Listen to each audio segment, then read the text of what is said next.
कहानी के शुरू में हम एक बूढ़े आदमी को देखते हैं जो अलग अलग तरह की घड़ियां बनाया करता था। उसने एक काफी बड़ी पेंडुलम घड़ी भी बनाई हुई थी और साथ ही साथ यहाँ पर बहुत सारी घड़ियों को बना हुआ देखते हैं। अगले सीन में हमें एक कार एक्सीडेंट को होते हुए दिखाया जाता है जिसमें बैठे हुए लोग फौरन से मर गए थे। वहाँ पर एक फोन भी था जिस पर एक छोटी बच्ची की आवाज आ रही थी। इस बच्ची की आवाज और कार एक्सीडेंट के बारे में हमें कहानी में आगे जाकर पता चलेगा। कुछ सालों बाद हम देखते हैं एक घड़ियों वाली दुकान को जहाँ पर दो आदमी घड़ियों को उठाकर दुकान में रख रहे थे। वहीं पर वो बड़ी पेंडुलम घड़ी भी थी जो उस बड़े आदमी ने बनाई थी जिसको हमने कहानी के शुरू में देखा था। अचानक से वो घड़ी खुद से चलने लगती है। उसमें टाइम और डेट खुद से बदल रहे थे। उसके बीच में एक बल्ब भी लगा हुआ था जो खुद से जलने लगा था। इस घड़ी के पास अजीब सा साया भी था। इसके बाद दीक्षा नाम की लड़की जो अपने हस्बैंड के साथ अपने नए घर में शिफ्ट हुई थी। दीक्षा के मॉम डैड की मौत हो चुकी थी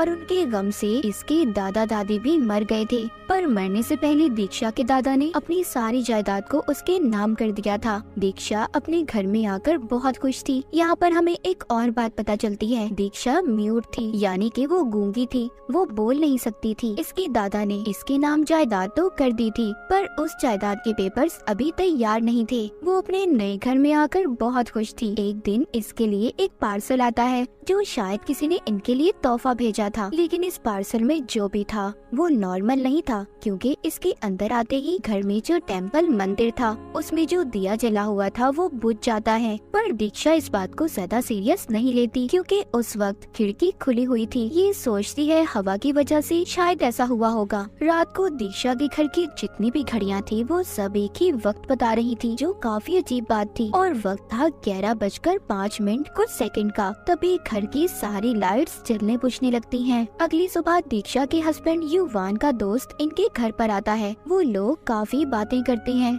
जाते हुए युवान का दोस्त कहता है क्या तुमने दीक्षा से बात की? युवान कहता है नहीं यार, मैं उससे बात नहीं करना चाहता क्योंकि मुझे लगता है कि उसकी हालत खराब हो जाएगी। वो क्या बात थी ये हमें आगे जाकर पता चलेगा। दीक्षा जब अपने घर में सामान को सेट कर रही थी तो ये वो पार्सल भी खोलती है। उस पार्सल में से बड़ी सी पेंडुलम घड़ी निकलती है। वो घड़ी बंद थी पर उसको दीक्षा जब चलाती है तो उसमें एक बल्ब था जो घड़ी के अंदर देखने के लिए बनाया गया था। जब ये अंदर झांकती है तो उसको एक बुरी झलक दिखाई देती है जिससे दीक्षा काफी डर गई थी। फिर बाद में जब ये किचन में जाने लगती है तो ये अपनी खिड़की पर किसी को देखती है जो इतना डरावना था जिसे देखकर ये डर कर बेहोश हो गई थी। कुछ देर के बाद डॉक्टर जब चेक करने आते हैं तो ये युवान से पूछते हैं क्या तुम्हारी वाइफ के साथ पहले भी कभी ऐसा हुआ है? तो बताता है कि नहीं, पर हाँ कुछ सालों पहले दीक्षा का एक्सीडेंट हुआ था जिसमें उसके सर पर बहुत गहरी चोट आई थी जिससे उसने अपनी आवाज को भी खो दिया था और अपनी कुछ यादों को भी भूल गई थी। डॉक्टर दीक्षा को दवाई देकर चले जाते हैं पर जाते हुए डॉक्टर कहते हैं तुम्हें अपनी वाइफ का ख्याल रखना होगा और हो सकता है कि अगर दोबारा उसके साथ कुछ ऐसा हुआ तो तुम्हारी वाइफ पैरालाइज्ड भी हो सकती है जिसके बाद वो चल फिर भी नहीं सकेगी। रात को जब ये दोनों सो रहे थे तो दीक्षा के सपने में एक औरत आती है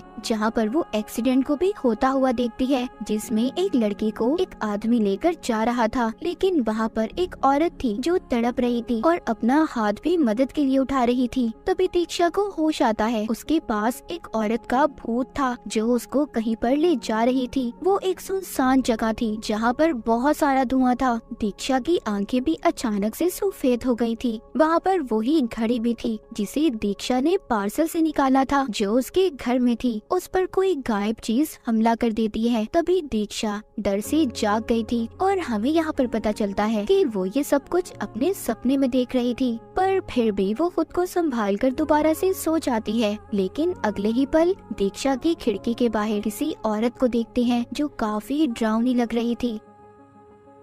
अगली सुबह युवान जब ऑफिस जाता है तो उसको वहाँ पर भी दीक्षा की फिक्र हो रही थी और इसी बात पर उसके बॉस भी उसको बहुत डांटते हैं। उधर दीक्षा घर पर थी। तभी जब घड़ी पर 11:05 का वक्त होता है तो घर की सारी लाइट्स जलने बुझने लगती हैं। इस टाइम के मुताबिक वाई बनता था जो इस मूवी का नाम भी है। ये काफी अजीब बात थी कि वो घड़ी इसी वक्त पर रिंग करती थी, बजती थी। जब दीक्षा उस घड़ी के पास जाती है तो उसके अंदर दोबारा से झांकने की कोशिश करती है, पर तभी उसके दरवाजे की घंटी बजी थी। जब ये जाकर देखती है तो इसे पता चलता है कि इसके अंकल थे जो गांव से आए थे, जिन्हें देखकर ये बहुत खुश हो गई थी। रात को खाना खाते हुए इसके अंकल बताते हैं कि दीक्षा के नाम जो भी जमीन है उसके कागजात अभी पूरे नहीं है, हमें जल्दी उन्हें बनवाना होगा वरना और कोई उस पर कब्जा कर लेगा। और यही बात इनके अंकल इन्हें बताने आए थे। जब सब सो जाते हैं और वही टाइम होता है जो 11:05 का था, घड़ी बजने लगी थी। जब दीक्षा के अंकल बाहर चेक करने आते हैं तो वो फिसल कर गिर गए थे और उन्हें कोई पीछे की तरफ खींच रहा था। सुबह को जब ये सारी बात युवान को बताते हैं और कहते हैं कि मुझे लगता है तुम्हारे घर में कुछ तो अजीब है, क्योंकि मुझे रात कोई चीज अपनी तरफ खींचने की कोशिश कर रही थी। पर युवान अपने अंकल से कहता है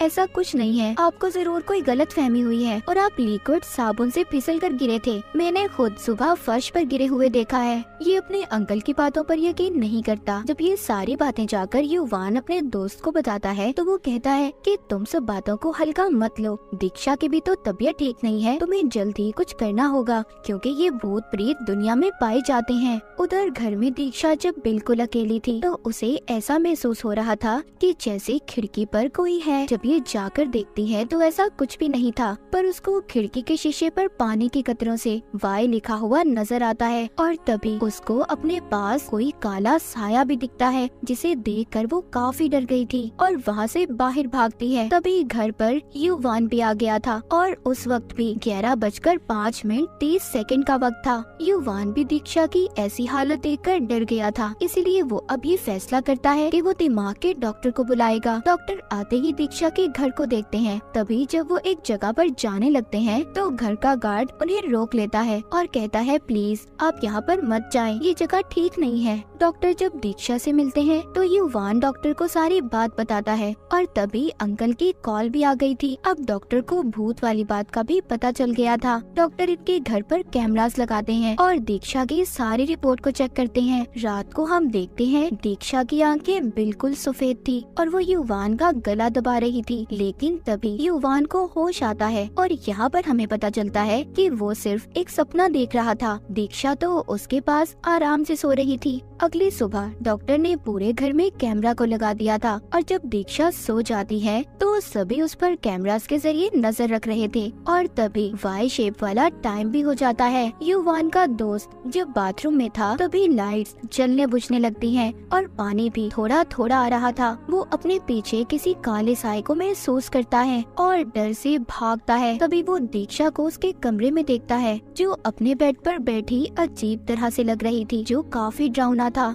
अब युवान अपने घर के सारे स्विच को दिखाता है जो सच में खराब थे। वो बताता है कि यही वजह है मेरे घर की लाइट्स जलती बुझती हैं। वो अपने दोस्त और डॉक्टर को ये कह रहा था कि भूत प्रेत वाली ऐसी कोई बात नहीं है। डॉक्टर कहता है जो भी तुम्हारे घर में चल रहा है कुछ न कुछ दीक्षा से जरूर जुड़ा हुआ है। अब यहाँ पर युवान अपनी और दीक्षा की कहानी बताता है। कहता है कि हम दोनों ऑर्फनेज में रहा करते थे। मेरा तो इस दुनिया में कोई नहीं था। मैं और दीक्षा एक दूसरे के बहुत अच्छे दोस्त थे, पर दीक्षा के मॉम डैड थे। दीक्षा उनकी शादी से पहले पैदा हो गई थी, इसीलिए उन्होंने लोगों के डर से उसे अपने साथ नहीं रखा था। पर दीक्षा के मॉम डैड जो असल थे उन्होंने शादी कर ली। काफी साल हो गए थे, उनके पास बच्चे नहीं थे, इसीलिए वो दीक्षा को वापस लेने आ गए और तभी दीक्षा उनके साथ चली गई थी। हमारी फोन पर बात होती रहती थी। एक दिन उसने मेरे बारे में अपने मॉम डैड को बताया। वो मुझसे मिलने आ रहे थे, तभी कार एक्सीडेंट में उनकी मौत हो गई, पर दीक्षा बच गई थी।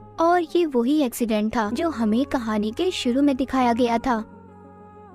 जब युवान ये सारी कहानी सुना रहा था, दीक्षा भी उसके पास बैठी थी, सब सुन रही थी और अचानक से उसे कुछ होने लगा था। उसे देखकर ऐसा लग रहा था कि जैसे उसे कुछ याद आ रहा हो और वो बोलने की भी कोशिश कर रही थी। तभी जब वहाँ पर घड़ी बजती है, दीक्षा की हालत काफी खराब हो जाती है। डॉक्टर उस घड़ी को बंद करवाते हैं और अब ये उस घड़ी के बारे में पता करने की कोशिश करते हैं। इनको पता चलता है कि पहले ये घड़ी युवान के दोस्त को तोहफे में मिली थी जब उसने ऑनलाइन शॉपिंग की थी थी, मगर बाद में उसने युवान को तोहफे में दे दी। जब ये उस घड़ी की असल मालिक के बारे में पता करते हैं तो एक एजेंट आदमी इनको उस कपल की तस्वीर दिखाता है जिन्होंने ये घड़ी असल में बनवाई थी। उसे देखते ही युवान कहता है ये तो वही फैमिली है जिससे उस दिन दीक्षा की फैमिली का एक्सीडेंट हुआ था। और यहाँ पर अब हमें उस एक्सीडेंट के बारे में सही से पता चलता है जो हमने कहानी के शुरू में देखा था। उस दिन यही कपल था जो बाइक पर अपनी बेटी से मिलने जा रहे थे और कार में दीक्षा की फैमिली थी। तभी एक मोड़ पर दोनों का एक्सीडेंट हो गया और जिस बच्ची की आवाज को फोन पर सुना था वो उसी बाइक पर बैठे कपल की बेटी थी। वो दोनों आते हुए अपनी बेटी से बात कर रहे थे और उस एक्सीडेंट में जो कपल बाइक पर था उनमें से उस लेडी का हस्बैंड मर गया था और दीक्षा के मॉम डैड भी। पर वो लेडी अपना हाथ मदद के लिए हिला रही थी और शायद यही वजह थी कि ये लेडी बार बार दीक्षा के सपनों में आया करती थी। इसके बाद सभी रात को मिलकर खाना खाते हैं और डॉक्टर दोबारा से घड़ी को चेक करने जाते हैं। जब युवान डॉक्टर के कमरे में आता है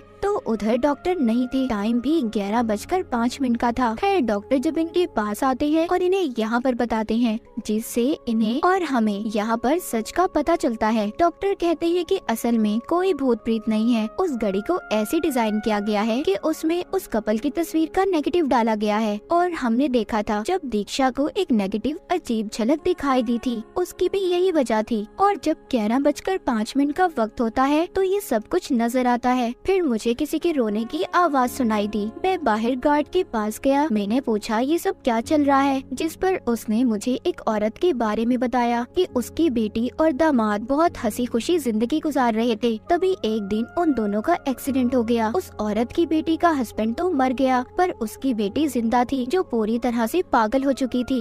वो बार बार अपने हस्बैंड की कब्र पर जाती थी, कभी यहाँ तो कभी वहाँ। और जो दीक्षा को खिड़की पर साया नजर आता था वो इसी औरत की बेटी का था। डॉक्टर बताते हैं कि भूत प्रेत कुछ नहीं है यहाँ। और हाँ, आज रात उस औरत की बेटी मर गई। गार्ड उसको दफना करा रहा था और वो औरत इसीलिए रो रही थी। तो ये घड़ी उसी कपल की थी जिनका एक्सीडेंट दीक्षा की गाड़ी से हुआ था। और 11:05 को सेकंड पर ये घड़ी इसलिए बोलती थी क्योंकि इस वक्त पर उस कपल की बेटी पैदा हुई थी, इसलिए उनके लिए ये स्पेशल टाइम था। और उस बूढ़े आदमी से इस कपल ने ये घड़ी बनवाई थी जिसको हमने कहानी के शुरू में देखा था। अगले सीन में दिखाया जाता है सब कुछ ठीक हो चुका था। डॉक्टर भी वापिस से अपने घर आ गए थे। दीक्षा और युवान उस औरत के साथ उसकी बेटी की कब्र पर जाते हैं और उसकी नवासी यानी कि जो उसकी बेटी की बेटी थी उसको गोद ले लेते हैं। डॉक्टर जब अपने घर पर थे तो सभी वीडियोस को चेक कर रहे थे और साथ ही साथ डिलीट भी कर रहे थे। लेकिन तभी डॉक्टर के सामने पिछली रात की रिकॉर्डिंग आती है जिसमें उन्हें साया नजर आता है, मगर उस वक्त तो उस औरत की बेटी की मौत हो चुकी थी। क्या सच में उस औरत की बेटी की आत्मा वाकई ही इस घड़ी में चली गई थी? और उस वक्त भी 11:05 का टाइम था। तभी घड़ी बजने लगती है। उसकी आवाज से वो बच्ची जाग गई थी जिसको दीक्षा और युवान ने गोद लिया था। वो अपने सामने एक काले साए को देखती है और आखिर में हम टू बी कंटिन्यू लिखा हुआ देखते हैं। क्या आगे वो आत्मा अपनी बेटी के साथ रहेगी या फिर आगे बहुत कुछ होना बाकी है? ये 11:05 का टाइम स्पेशल तो था पर अब खतरनाक भी। और इसी के साथ ये कहानी यहीं पर खत्म हो जाती है।